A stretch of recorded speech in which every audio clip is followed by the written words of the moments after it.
Welcome, everyone, to the CrossFit Games podcast. I'm your host for this episode, Chase Ingham, and we are at day number 4, the fourth and final day of the 2021 NOBULL CrossFit Games. I'm joined by the Director of Sport, Dave Castro, and Mr. Noah Ohlsen, who took 10th at the 2021 NOBULL CrossFit Games. Noah, thanks for taking the time. I know you just took a long trip, and you are back on the grid, so to speak. How's that trip?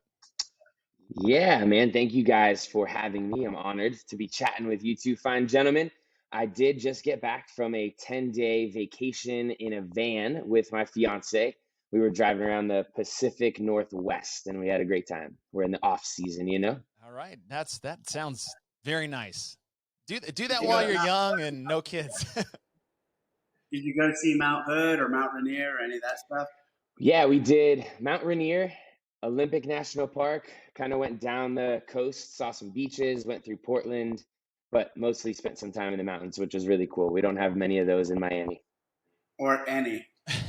Yeah, period, at all. Oh, that's great. Well, Noah, thanks for joining the show. 200 miles south and saw me at the ranch. Oh, you spent enough time last year. That's honestly pretty much the only times that I've had exposure to mountains have been at the games those 2 times in a row, miss. Other than that, I've kind of lived on the East Coast and we don't have many mountains over here. Oh, that's very interesting. Yeah, we don't have really much of those in Texas either. A lot of large flat land. All right, well, this episode will be on the 4th and final day of competition. We have 3 events to get to. And Noah, just kind of bring us up to speed as far as, your first 3 days. Something I really love that you do after the games is that, you are one of those athletes that we more often than not know what's going on with you, whether it's positive or negative. You're very passionate, hard on your sleeve athlete, and you do these recaps of each event on your Instagram. And I absolutely love them because it's very raw, it's very real, which not a lot of athletes do. Leading up to the 4th and final day of competition, where were you at physically and emotionally? Yeah. Hearing you introduce me as the 10th place finisher at the games this year stung a little bit. That's never my intention to go out there and finish in 10th place. I'm always going out there trying to win. I've been close before, and so the hope is always there. I train hard all year, and 10th was definitely disappointing. And up until that point, until the final day, I don't even think I was in the top 10. Going into the final day, I want to say I was in 12th, which was getting close to my worst finish ever at the games, which was 15th back in 2016. So I was in a weird mixed emotion state, frustrated, disappointed, but still wanting to keep myself engaged and not check out. I think that was something that I battled with once I was deep enough in the competition where it seemed like I wasn't going to be able to win or really even do well at all. I had to keep myself from just going through the motions and trying to use a little bit of that frustration to finish strong and make myself proud of each performance. So going into that last day, I was kind of fired up. My coach had texted me the night before. He's like, I know you're kind of pissed off, so why don't you go out there and utilize that? And that was my plan. I switched to my red Whoop band, and I wanted to kind of use that as a reminder, as like a bull with the matador, that every time I looked down and saw my red wrist, I could kind of call on that fire as my fuel. I like that. All right. Well, we start the day off with event 13. And I've been waiting to get to this event since we started this podcast, Dave, because I can't wait to hear your reaction. So the build up to this was great. We talked to Justin Berg, and he sat all the commentators down. He's like, listen, in all the testing, nobody has finished this in less than 3 rounds. Nobody has. Then the demo teams were like, yeah, nobody has. And then 3, 2, 1, go. We're like, all right, we'll see how far people get. And then in the first round of 2 minutes, 4 people nearly finished the entire thing, and everyone's jaws dropped. We could not believe what was going on. And yes, there's a few moments where I really wish I was next to you, Dave, while it was going on, because I heard some other people saying what you were going through and what was happening. So When you see this take off right off the bat and see people going across the field and nearly finish your test in 2 minutes, what was going on there for you? We got it wrong. I got it wrong. It's interesting because so the night before we retested it quickly with some athletes, and it's funny because on one of our team calls with one of the organizations that's out there, athletes, someone said it doesn't send a good look or something like that when you're testing workouts the night before you're doing them. And that wasn't about testing the workout. That was about checking the demand of the workout on athletes up to that point. Meaning that workout had only been tested in isolation and never after 12 other events. So I frankly was worried about that test and how difficult it was going to be. And I wanted to see feedback on it from athletes who actually went through the games up until that point. And then we took a few athletes who got cut and tested them on it just to see their reaction to it. And so that we did that, I believe, was very cool. It was the first time ever we did that, and appropriate and a neat thing to have been able to do. And again, because it was the first, I think it's something that in the future, if we can, we'll do more often. Now, so those two athletes who tested it, I showed up late for it because I was at another meeting, and one athlete finished it in 3 rounds. The other finished it in 4. I met with the team, talked to them, and basically we decided it was fine. It wasn't fine. The whole intent of this event from the earliest stages of me programming this and working with this was to get it to be 4 rounds. And so I had so many people go through it. I had so many people test with it to try to get the reps right to make it not finish in 3 rounds. I thought going into this, so in my mind, going into this, finishing in 3 rounds was too early. So when I saw people finishing in 2, or what Tia did on 1, I was blown away. It was not the intent of the test or the event. Basically, needed a few more reps of the toss over and or the burpee, and it all almost would have corrected. I was going to ask you, I wanted to jump in and say, in hindsight, would you have added more reps or would you have increased the weight on the yoke? I would have probably added more reps. Yeah. Because it's one of those ones where it quickly snowballs on you if you're able to not carry it too far in the first or second round. That extra distance of going back and forth kind of builds up. So on the men's side, 8 athletes, and you probably have the same information, Chase, finished in 2 rounds. And on the women's side, I think I have 9 finished in 2 rounds. Then 7 finished in 3, and 5 men finished in 4. So yes, it was the programming there was off. Now, also some small details on it. The actual sandbag that we used here in testing didn't roll as much as the cheese curd that we use there in testing. So when you guys got it up and over, it kind of just went, right? I mean, it was correct, right, Noah? Like, you got that thing up, threw it up, and you could get it over quickly. Yeah, it wasn't an issue. You didn't have to push it too many times to get it over to the other side. I think that was another problem with our early stages of testing, is just the object was a little different. It required a little more work to get over. So that's one of those ones where, I was really, so when I was standing there watching this go, I was like, fuck. Because I did not, and there are cases and there are times where people want something like that to be done. You know, maybe someone will finish in 1 round and others will take all 4. That was not the intent. I wanted everybody to finish in 4. And the 4th round actually had like an extra minute, so people who were lagging behind could also finish.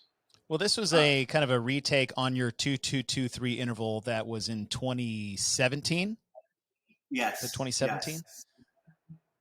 Now, when I look at the stats, though, so when I look at those numbers, 5 people took and again, we're in a field of 20. So a quarter of the field did take 4 rounds to finish it. More than half the field took 3 rounds to finish it. And then less than half finishing in 2. It still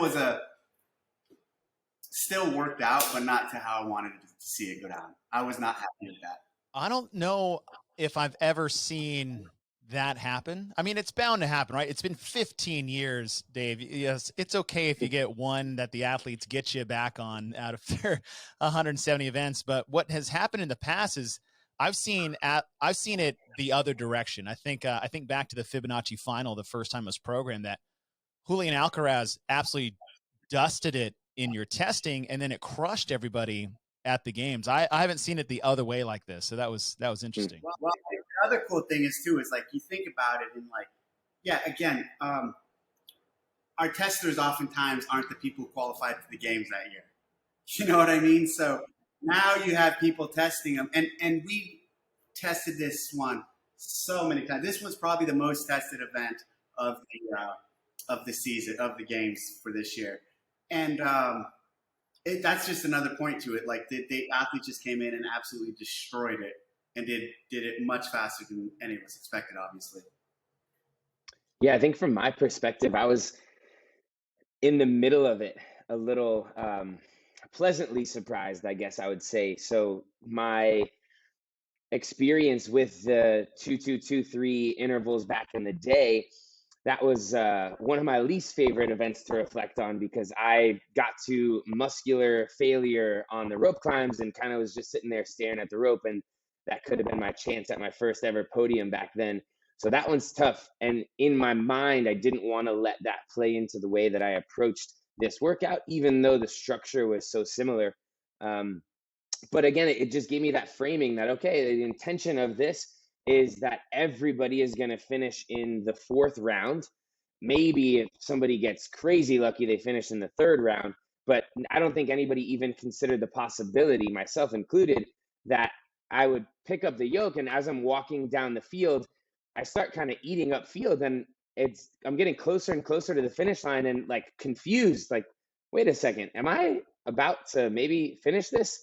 But again, it was a pleasant surprise because it decreased the amount of work that I had to do. I had to go back, only do 20 more sit-ups, 7 more of those burpees, and get it across the finish line. So it actually felt like probably the easiest workout of the entire weekend for me, and one of my favorites. And I don't necessarily think it's because it was the easiest. I do like the flow. I liked the movements. I thought it was a really cool format. But yeah, just a little bit off. I was curious, like you said, if you would have added more reps or more weight. I think if it was heavier, some of the athletes that were able to finish it in that second round, that would have been a bit of a game changer potentially. If it was heavier, you would only have been able to get so far each time. Heavier would have been interesting. Heavier would have changed that dynamic immensely, and it could have prevented a lot of people from not finishing. Yeah. Right. Well, it's not like it was light as 600 pounds. I mean, you guys just crushed it, though. It was so crazy. Yeah, I mean, in training, though, I feel like many of the games athletes, again, myself included, like I've yoke walked, even though you're doing little stutter steps with like 700 plus pounds. So I think we had the capacity to do a little bit more, but you're right that there were guys that it took 4 rounds to finish. So if you do increase that weight 50 pounds, that could keep a lot of those guys from getting even close. Yeah, what would happen to those guys then? Right. Exactly. Wouldn't even be able to move it a foot. So anyway, it was an interesting one, a pleasant surprise, but I still enjoyed it. He enjoyed it and I did it. Yeah. You know what's funny too is, you finished 5th. You did really good on that one. Yeah, good enough, kind of. I inhaled a full throat full of hay on the second round of burpees. I went down to do a burpee and just happened to be breathing while I was down there. And as you're jumping over, the hay starts kind of shedding itself. And so like a hairball of it hit me in the back of the throat, and I was choking, like trying to keep moving, kind of coughing and spitting it up, pulling it out of my mouth, and slowed me down a little bit. That was just an interesting side note. Well, that was really cool, Dave. I did want to get your opinion. I love the back and forth is like either more reps at the end or more weight for the yoke. But that was very interesting. That was probably one of my more shocked moments just from the broadcast side. It's like we were sitting there like Justin Berg was behind us and we're like, we don't know what to do. We were told this wasn't possible. So, and then we honestly tried to look for you on camera, but we couldn't find you. But all right, we go from the North Park, and I'd say one of the bigger shockers we've had with an athlete's performance and an event. And then we come inside and we do something we have never done in the history of the CrossFit Games. And Dave, you get the athletes out there and you tell them they're about to do freestanding handstand push-ups. And no, I'd love to hear your first reaction seeing that get announced for the first time. You know, in other circumstances, I think I would have been incredibly excited. And there was a bit of that. But the overwhelming emotion that I felt on that was nerves, because I tweaked my wrist really bad in training a couple months prior to the games and kind of retweaked it on the snatch. And so like any sort of wrist extension was killing me. And so they announced that. And as they were announcing it, I don't know if there's footage, but I like put my hand on the ground and put a little pressure on it and winced. And I was like, oh man, this is going to be tough. But if that hadn't been the case, freestanding handstand push-ups are, I wouldn't necessarily say one of my favorite movements, but just something that I potentially have a bit more exposure to than some of the other guys in the field, and definitely something that I would have been looking forward to.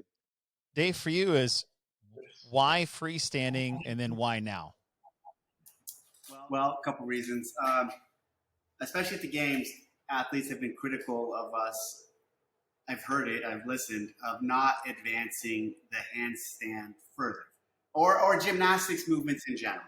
So Camille said something a few years ago about like, yeah, everything else seems to be advancing, but in the gymnastics realm, there's kind of stagnation, which I don't agree with, because even when you look at the handstand stuff, like we added some of those elements to make it more challenging. So we are in the handstand push-up realm, though we hadn't obviously gone there yet, and it's something that like it's been around for a while, and there was no good reason not to, other than this fundamental reason. It's really fucking hard to come up with a standard.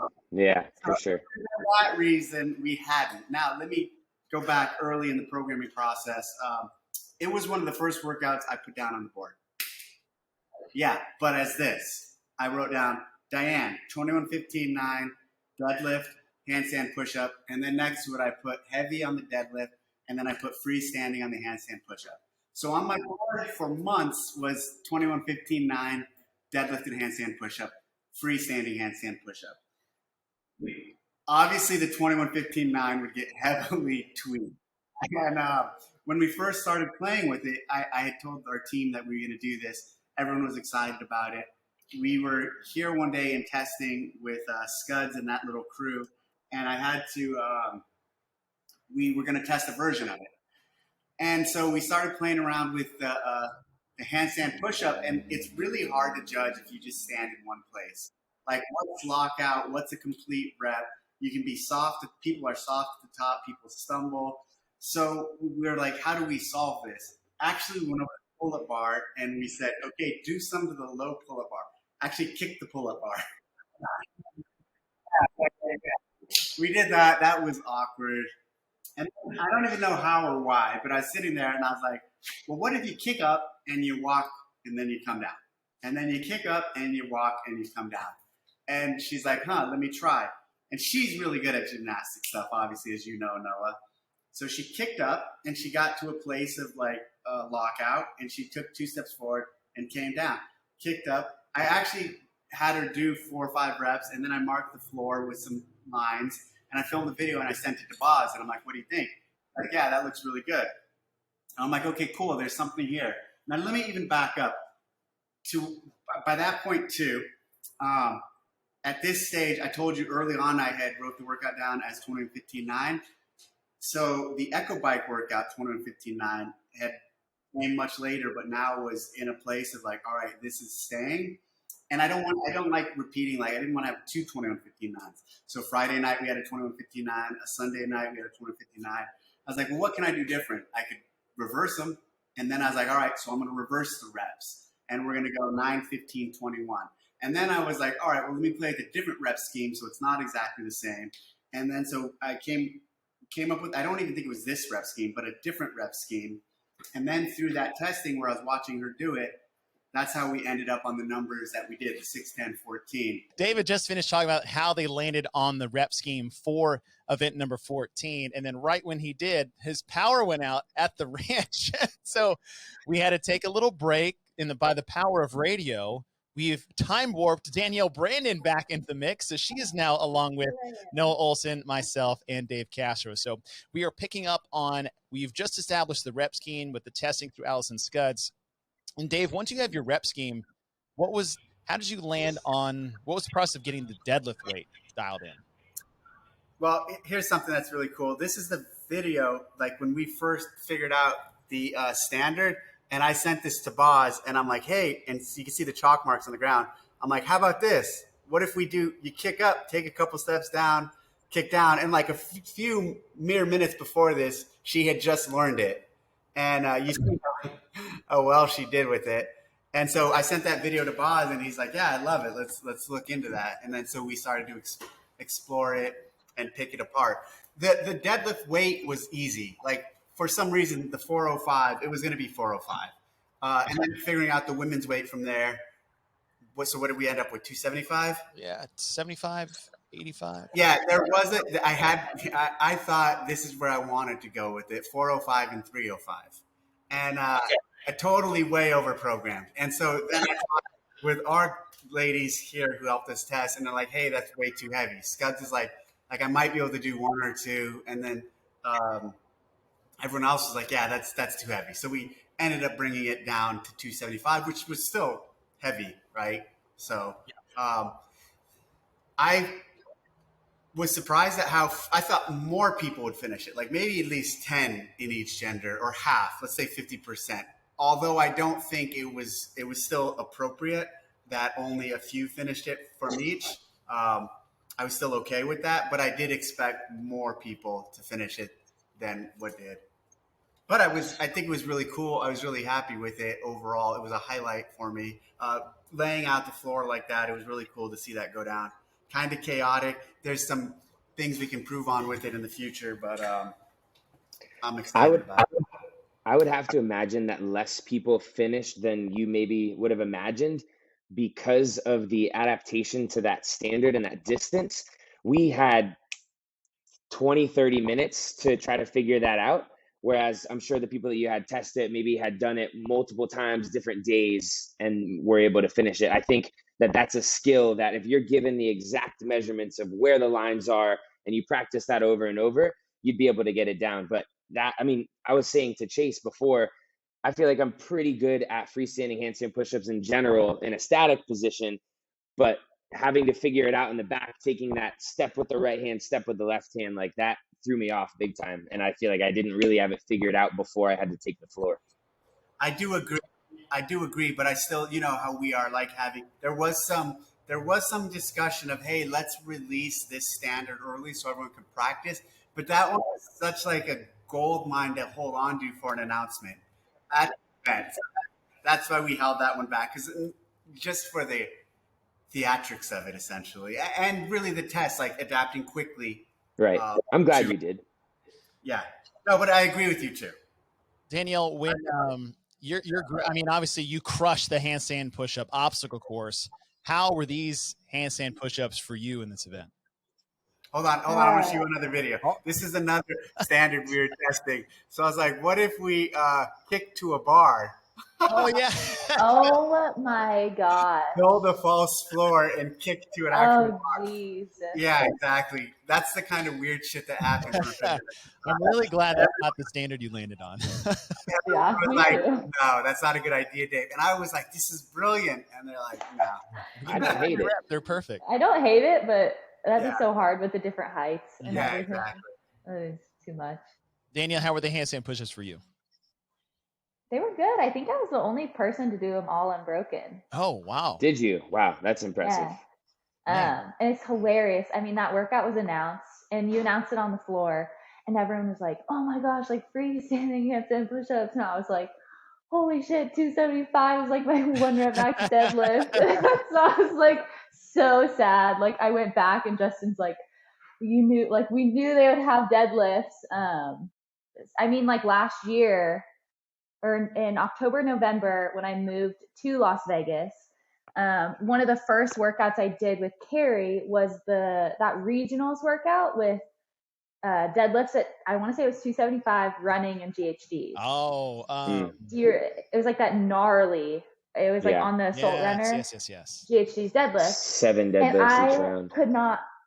And I could not even do one deadlift at 275. Like just with previous injuries and stuff. So when that workout was released, I mean, it was more like warming up for deadlifts, and on a stubby bar makes it even harder. Like that did play a role for sure. In the back, terrible. I was warming up and I felt pretty good. 405 was moving. So I was like, all right, the deadlifts are not really going to be the crux of the workout. It's going to be the handstand push-ups. And then I got out onto the floor and I deadlifted that first rep and I was like, these are actually going to get tough. Like, and I think it might have been the bar. I remember like looking over mid-workout and I just see like Christia Ramo and Amanda Barnhart, because they would like do the deadlifts really fast, and then I would start really late, but then like crush everybody on the handstands, and then like get back to the deadlift bar, and they'd like finally catch up. And I just like look over it and they're doing it so easy, and I was just like, how can I like change my technique? Like, what am I doing wrong to where I cannot deadlift this bar? Because they were just like crushing it. But then I was like, okay, I'll go to the handstands and like. What's your 1 rep max? I have no idea. I don't know. I just, maybe 275. It's just from like years of having to take time off with back injuries and stuff. So never being able to build it.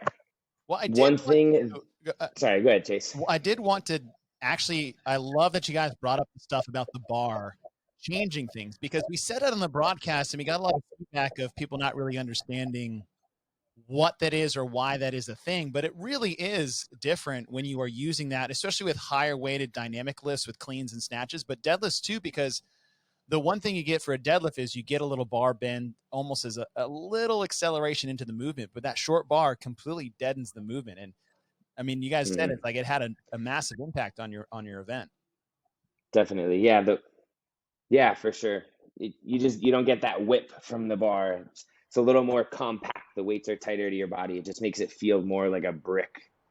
Do you guys train? Do you guys own and train on those bars ever in your own training? We have a C70 bar at both of the gyms that I train at, and like before regionals or the games, we'll use it maybe once a week, but not regularly. Like that's not the go-to barbell. Yeah, we didn't. I mean, I think West Coast, we practiced that muscle up clean event, and the clean, I actually like jammed my wrist so bad because we had these like old men's one, and I was like, this is why we don't practice on these, because they're just like terrible. Like they have no rotation. They're just terrible. So I was like, no, not worth it. Not worth the risk of injury. Yeah. Dave, you pull those out more often than not just for like space. Is that right? 100%. Yeah. It's all about spacing.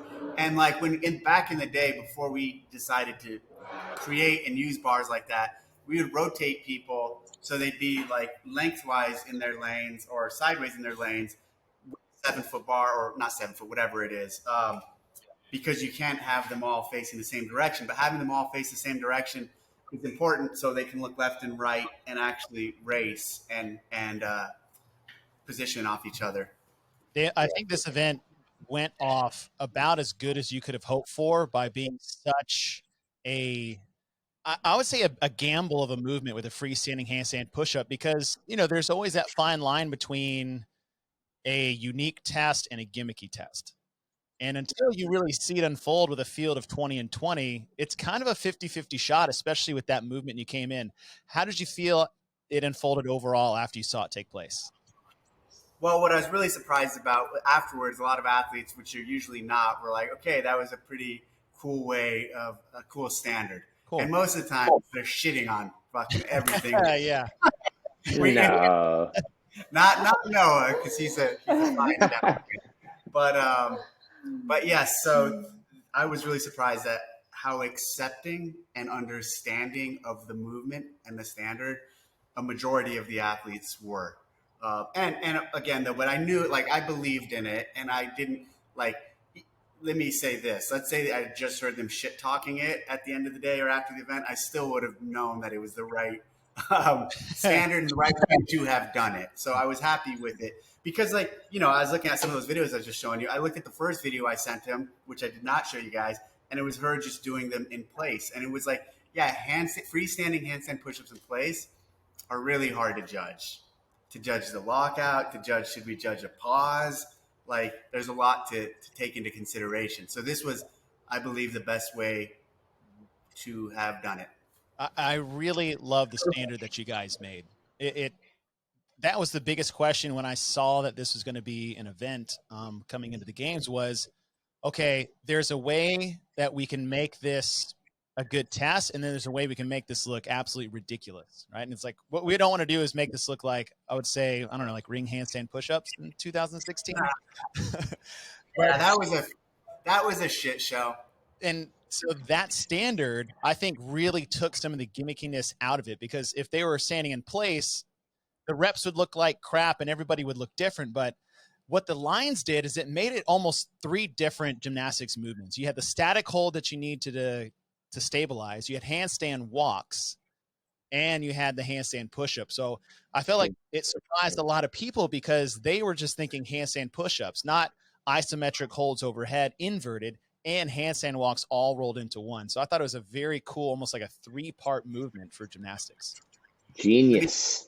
Let me say this last thing that we discovered in testing too was there was this way to, if we didn't have the control the down, there was this standard that people started doing where they get on their head and then kick up, take a step forward, and as both hands are hitting the line, just go right down and their foot hit the ground, and then re-kick back up. And so it was kind of a cheat, and we had people do it really quickly that way because basically, like the Madero's handstand walk thing, like a little shortcut kind of similar to that. But you could game it, take a step forward, and just flop down, and it was like, well, did he hit it head before his feet went down or not? So then we decided, hey, we have to show some control, which I liked, which was the appropriate way for this one. Quick little side note, and then I don't know if there's much else to talk about on this movement. Surprisingly for me, the skill of the handstand push-up walk implement wasn't really what slowed me down. I think for me, it was more the fatigue in my shoulders. My shoulders were blown up. I was surprised, Danielle, that you were able to do them unbroken. On the last set, I was doing like 1 or 2 at a time. And yeah, I would lose my balance a little bit, but it was more because my arms were just numb more than anything. Yeah. Was that a product of the movement or the volume of the weekend up to that point? Probably a combination of both. Danielle, what about you? Yeah, I don't like the fit. I remember like the 6 and the 10. It was 6, 10, 50, or what was the rest? 6, 10, 14. Yeah, 6, 10, 14. The 6 and the 10, I don't remember being difficult really at all. Just because I had so much rest with the deadlift. But the set of 14, the last like 3 or 4 got so spicy. Like if you see me on my last rep when I was like fighting to stay up, I should have like realistically just like come down and like redone it. But my arm, I was just like, my arms are numb right now. But I have gone through this whole thing unbroken. I'm not breaking on the last rep. And like I was just like, there's no way. But yeah, my arms, it was more of my arms, not really the skill. I thought that was... I was very surprised to finish. Yeah. That was good. That was really cool. I'm curious to see how that evolves over the years if and when you ever bring that back, Dave. Yeah. So, all right, we have come to the final events. And when you think about final events, I feel like the most dramatic ones and exciting ones usually end up with some type of lunge to the finish line. We've seen, the iconic Fraser or Froning overhead lunge in 2012 with the Cincos. We had the Cara versus Tia Fibonacci final and a lot of things. We've seen that in regionals, but this one, Dave, when you were setting this one up, it seems like the bulk of the work was in the middle with the 90 chest to bar pull-ups. You had the multiple different lunges at the end. Where did that 600-meter row really fit in, and why? Well, a couple things on this one.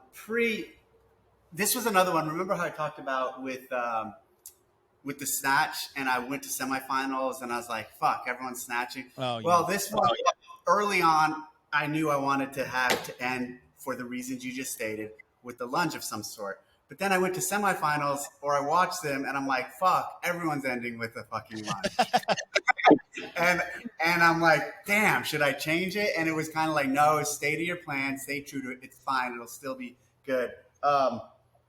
But that's something like, remember, you know this, Chase, because you've been around for a really long time. You have too, Noah. But I used to talk about the story and like open regionals and games.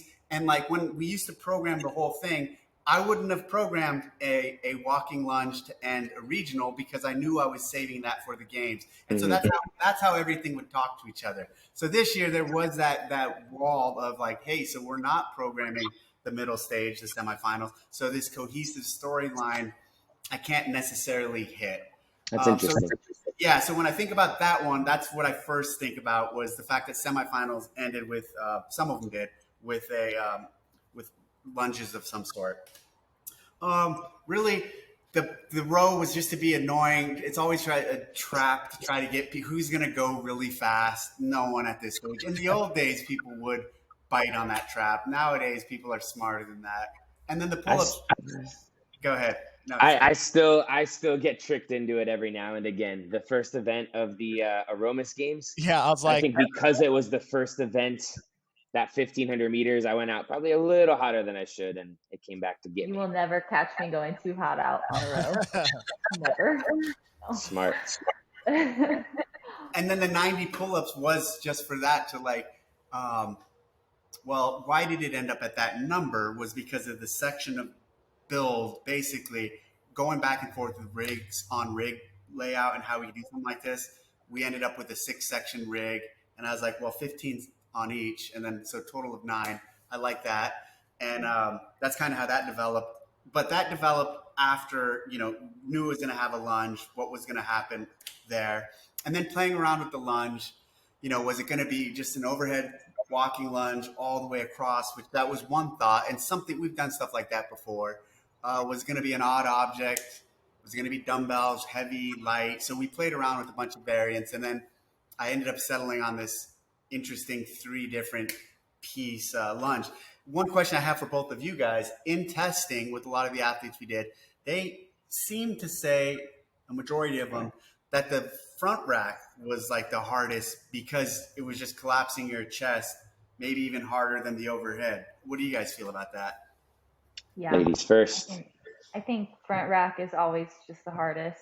My overhead is really good, so I feel like I'm not a great person to ask this question. But like, if you have that solid lockout, lunges overhead aren't going to be terrible. So the front rack for sure is worse. Yeah, from Danielle's perspective, for sure, I don't necessarily have that like perfectly locked out in place overhead position. So the overhead was a little bit more difficult for me because I had to kind of fight to stabilize. I was starting to feel a little bit of that, like praying that on my last step, I'd be able to keep the bar locked out overhead. And I was going to say in general, for me, that workout came down to the lunges. And from an athlete's perspective, that was one of the ones for me that like kind of went by in a flash. There are some that develop slowly, like you're able to have awareness of what's going on as the workout unfolds.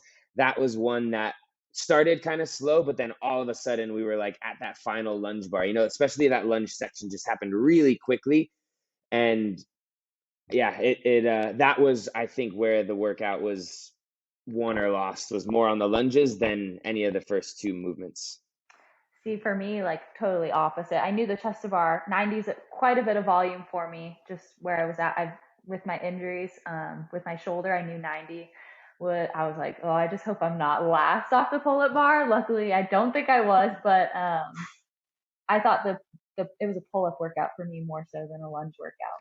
That's so interesting. Yeah, because I was one of the first ones off the pull-up bar and like lost a little bit of ground on the lunges there. Yeah. You know what I was hoping to see, but nobody did it. And this is kind of another bait piece. was all 3 sections without putting the bar down, right? Yeah. People went 2 sections, but nobody went all 3. That would have been cool. I think if it was a little lighter. So slow. Yeah. The lunges were just so slow. You like had the ability to drop it. And you know what's interesting about that weight? If it was a little lighter, or a little, definitely if it was a lot lighter, but if it's a little lighter, there's a fine point where everybody's doing it unbroken. Right. Yeah. Right. Like, what did I want to choose that weight? Yeah, exactly. Yeah. This would rather see more people breaking, but still was hoping that someone would go unbroken. What did we have? 185 for guys? Yeah. I think at that point of the weekend, and having felt what 185 was like, again, you never know, but like a 155, 165, I think you would have had like a fair split of the field. Some people being able to handle that weight all the way through, some still having to drop it. But yeah, and it just like, I don't think it was worth the like effort of the transitions, like that back to front. And just like, I lost a lot of time. Maybe. I lost a lot of time in between, like when I dropped the bar and had to sit there and like rest and reset. Whereas transitioning would have been able to save me a lot of that rest time. But if I had done that, I don't know if I had the juice to make it a full section. Exactly. Could you have, Danielle, just either widened or just jerked, or is that too heavy to slide out? No, I would have. Oh no, I would have just. I went in a jerk. I went in a clean position. Oh, you did? So you were. Yeah. Damn. I went in a clean position. That must be nice. So the race on that one, I feel like Justin solidified his win there by winning that workout, which was exciting. And then it kind of came down to, was it Brent and BKG? Yeah. Chase, I'm sure you kind of know more of that story. Yeah, so Vellner had to beat Justin by, I think, 6 spots if you wanted to overtake him. But Justin went out there, and that was his first and only win of the weekend. Of the 15 events, that was Justin's first win. It's a nice way to seal the deal. Yeah, and so Pat was just lost there in the shuffle, but it was between Brent Fikowski and BKG towards the end there. And I think BK, like, nightmare, worst case scenario, on the last lunge, his arms buckled and he dropped the bar. And that's one of those things, like, you look back, and if he would have finished that lunge, he would have been on the podium. That's got to eat him alive. I believe so. Yeah, he also fell off the rower. I don't know if you guys heard that. What? Yeah, he was in the middle of the row and he fell off the rower like it was his intro class at his first CrossFit. Oh, no. That's the bait I was talking about. You got sucked in. There it is. Oh, I would die laughing. On that note, some of these hypothetical situations, what if Vellner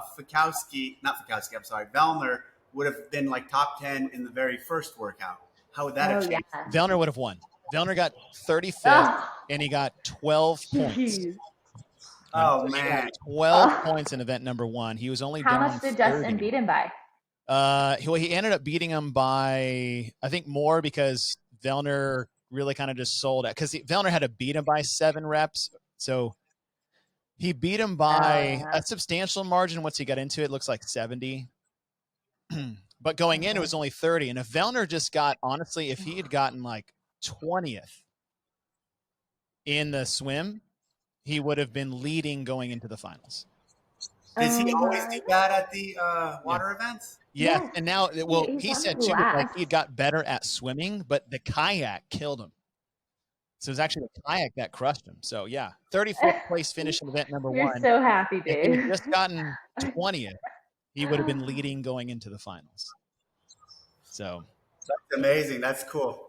Yeah, no, and that's the game you play, and those are the holes you leave out there to kind of throw you off. And as we backtrack and we overlook, 4 days of competition, Dave, 15 events. You always do a little after action report for yourself. Were there any takeaways like, okay, this might have been a little too much, maybe could have added a few things here? Were there any of those for you after you've looked at 15 events? Yeah, for sure. I mean, we are, in terms of the whole thing, 15, it was appropriate, especially with the day off, because we've had some schedules where it's Thursday, Friday, Saturday, Sunday. This was a Wednesday, Thursday off, Friday, Saturday, Sunday. If this was Thursday, Friday, Saturday, Sunday, I think 15 would have been too many. I think that might have been too much. But the way we did the schedule, and last year we did Friday, Saturday, Sunday. Last year felt harder than this year to me. Yeah, I mean the day 1 was a massive day, right? Yeah, that's a great. Let's talk about that. Talk about the two versus each other, because there's only 5 men who did both. Or no, Yeah. right? 5 men. So now there is, what is it? 3 men who did both. Yeah, that's true. Yeah. Yeah. Man, I think last year, 2020, being out in Aromas was different in a lot of ways. But if we're talking just purely like the physical work that we had to do,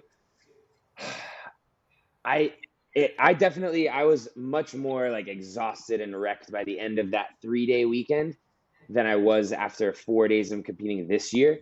And I don't know if it's because it was more condensed, like the contractions were all closer together. You only had that Friday to Saturday, Sunday. The run, I think we didn't have something like that this year. That was like that for me, that exhausted me. I woke up and I looked at my Whoop the next morning and I was 6% recovered. And I was like, oh, this is going to be a tough next 2 days. So I don't think that there was anything like that, like the marathon row or that run this year that really like put a damper on the rest of the weekend. I think maybe in intent, the swim paddle was supposed to be that, although it's good that I didn't want it to be that either. Meaning like it was the long one, right? But like I didn't want it to put everyone in a deficit, like maybe right off the bat. Yeah, especially with the new movement. Like I didn't want the paddle to fucking destroy people for the rest of the weekend. That would have been lame if it did. If it would have been that, agreed. If it would have been that hard that everything else was affected. Dave, one thing, we look at over 15 events, and now we look at, things that got tested, some things that maybe not as much. And when you look at 15 events and you look at your programming, there is a lot of upper body endurance, whether it's pushing or pulling, relative to maybe some of the lower body tests. In your after action report, is that something you saw that was a bit more prevalent than years past and maybe something you might look at for 2022? I'll take a look at all of that. I think there was a lot of, I don't know if I buy off on that statement on surface value. Like I need to dive into that and look. Yeah, I'm not sure either. I don't know if I Yeah, I have to, let's discuss that maybe in its own show. Okay. So I'm coming back to show number 5. No, but just invite yourself. It's okay. Yeah, exactly. Yeah, I don't agree with that assessment, but next question. All right. And so when you look at, say, what are some of the biggest things you're looking at already for next season? Components that are worth keeping, things that I want to try. What's really cool is there was a point like in Carson, halfway through Carson, where I was like, man, this was the best games ever. How are we going to improve on this? And then the next year is like, this is the best games ever. Wait a minute. It's going to be easy to improve on. And like, now I'm in that phase where like, I'm never like, oh, fuck, we just ran out of ideas, right? There's so much more we can still do. And even at this point, there's always a wall in here or wherever I'm programming that has all these ideas. And even for this year, 2 or 3 of them were used. And like, so there's still so many things we can do and I want to do and places we can take it. Even just, I don't want to leak anything, but there's plenty of fun stuff and new twists still to come that I'm really excited about. So, and it's actually like, it's a struggle of just refraining of like, okay, it can't all be new ideas. And they never are. Like we balance that well.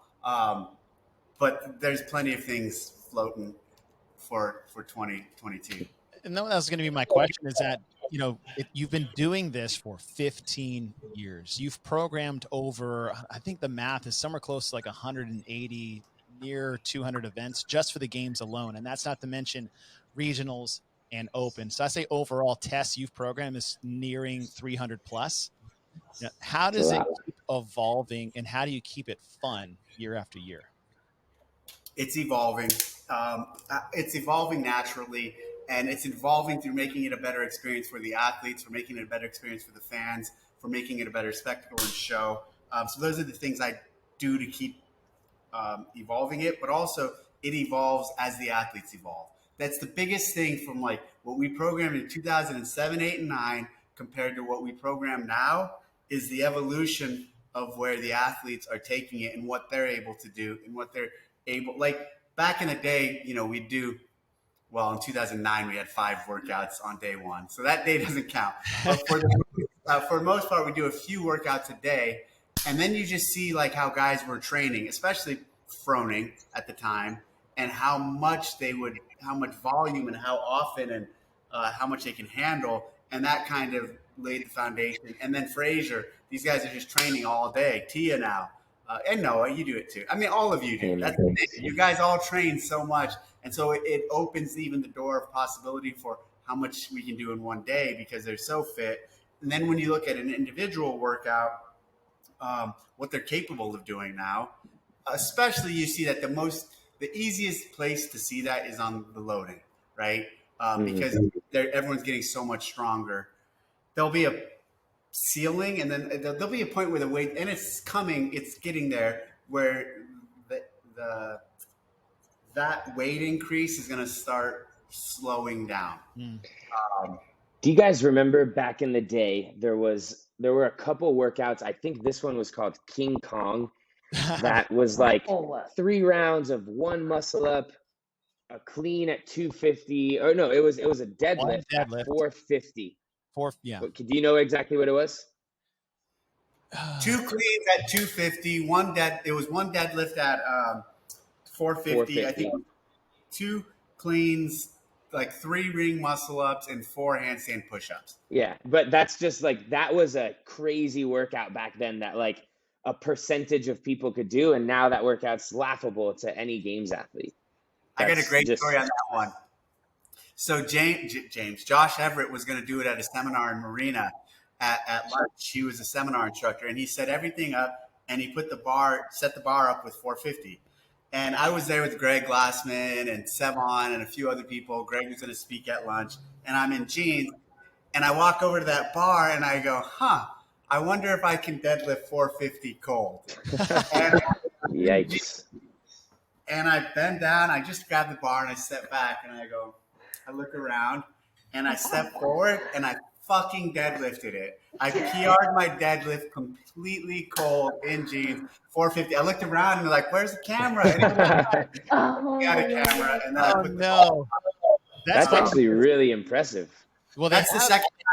That's the second. There was 2 times in my deadlifting PR career that I deadlift completely cold, and that was the second time. I think the first time I got like 425. It was a completely cold. The secret, huh? That must be the secret. I don't know if I'll never do it again at this age. I'll tell you that much. But you guys try it. That's a classic level 1 setup. You're like, listen, you could put 1,000 pounds on the bar cold, and if you're in the right position doing the right technique, you're not going to hurt yourself. So that's there you go. The theory that was coming up in the next lecture from Greg.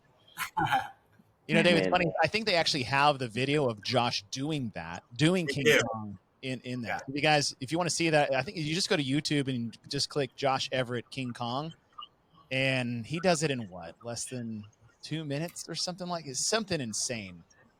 Well, on that topic, Noah, I've thought about programming that as a workout. The problem is at this point, like the muscle ups and the handstand push-ups are so unbalanced.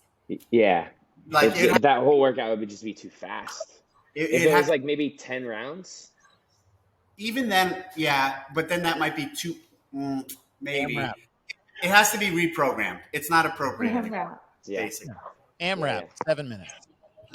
I don't know. 10 rounds, 1 deadlift at 450, 2 muscle ups, 3 cleans at 250, and 4 strict handstand push-ups. You might be onto something. All right. Deal. All right, 2022 event 1 of the CrossFit Games just got organically programmed. Dave, on that fun little back and forth is how much programming during the year? So it would work. It was 1 deadlift, 2 muscle ups, 3 squat cleans at 250, 4 handstand push-ups. If you did 10 rounds, that's still only 20 muscle ups. Like for you guys, that's not a lot. And then in sets of 2, I mean, that's just like it would just be annoying. It would be a 20-minute AMRAP would be good. I don't know. I still think a 10-rounder, that would be a tough workout. Like, well, there's 2 of you on the call who can do it. So, that's true. That's right. I cannot maybe, do the maybe first part. 3. I'd get 0 reps because of the damn deadlift buy-in. Yeah, what's the girls' weight? You just got to try the ice cold thing. that's a good What's question. the girls' weight? I'm not sure. I don't know what the girls' weight is. I don't know. So there's one, Noah, you're going to give this a try once you start training again. Deal. Okay. I'm in. Love it. Dave, throughout the season, you've talked before about you have a sounding board with your programming with people that are close to you. How often does something like this, a round table, maybe at just a couple beers at the bar, do you guys make up a workout that you end up using in, say, the Open semifinals or the games? I wouldn't say often that we sit around and make up a workout, but we sometimes, when I share the workouts or I ask for ideas, they'll riff off of those. I don't like hearing workouts when like, you got to understand, like when I'm 75, 80, 90, 100% into the process, like a foreign workout coming in, or even when I'm 30% into the process, can just really disrupt. Like let's say I had 2159 Echo Bike and Snatch program, and someone comes in and says, well, what about Randy? Let's do something like Randy. Or they have a version of a workout that's like Randy with 75 snatches. Like my mind starts short circuiting because I'm like, well, I already have the snatch, and like, you're not helping me at this point. And the people I work with they really recognize and understand that.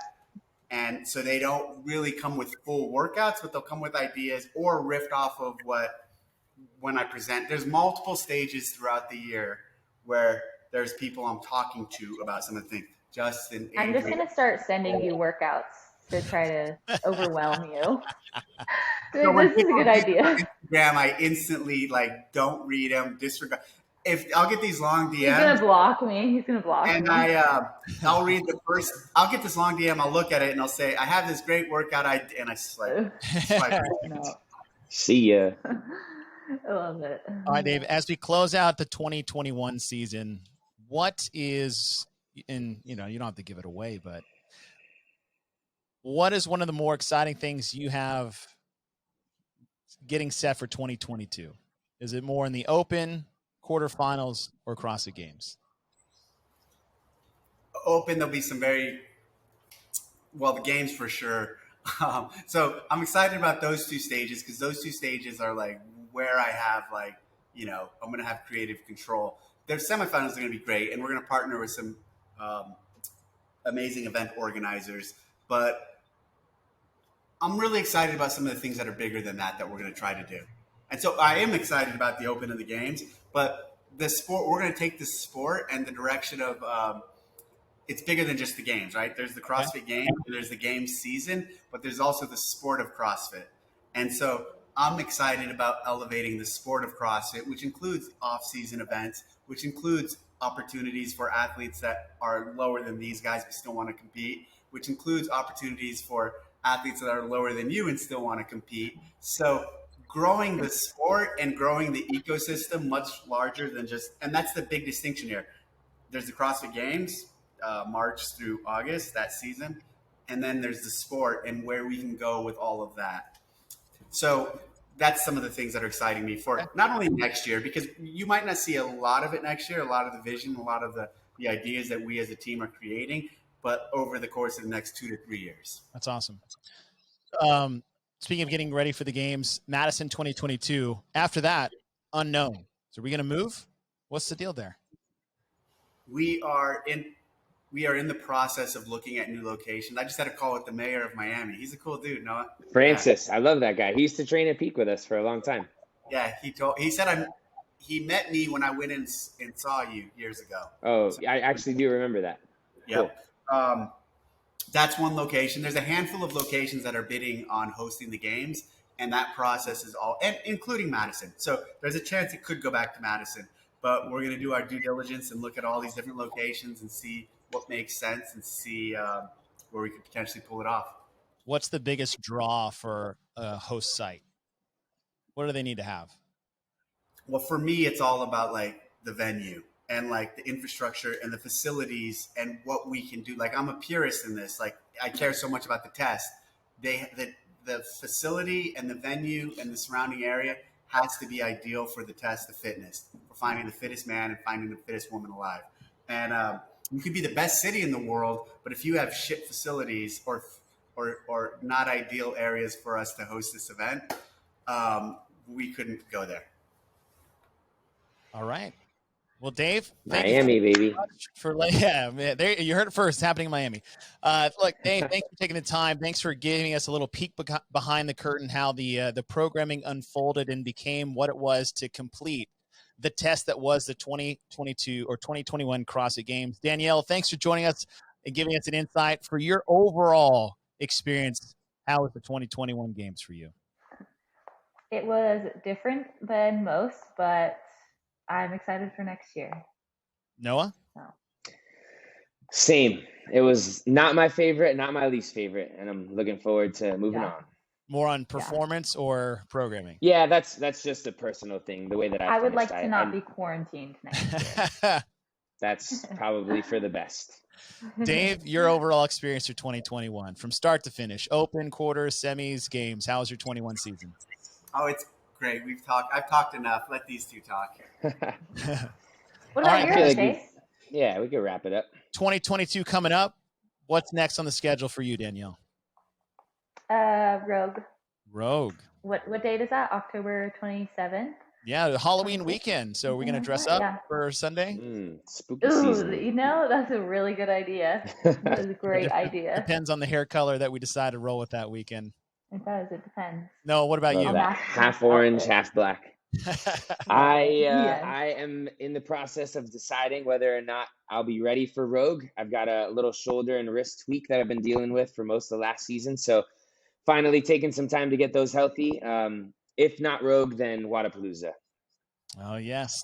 The 10th year of Wodapalooza. Decade. All right, guys. Thanks for joining us on the show. We got more things coming up for you later. Maybe a special programming after action report with Dave Castro. After we baited him into another episode here. But Dave Castro, Noah Ohlsen, and Danielle Brandon, thank you so much for joining the show. I'm Chasing. We'll see you guys next time.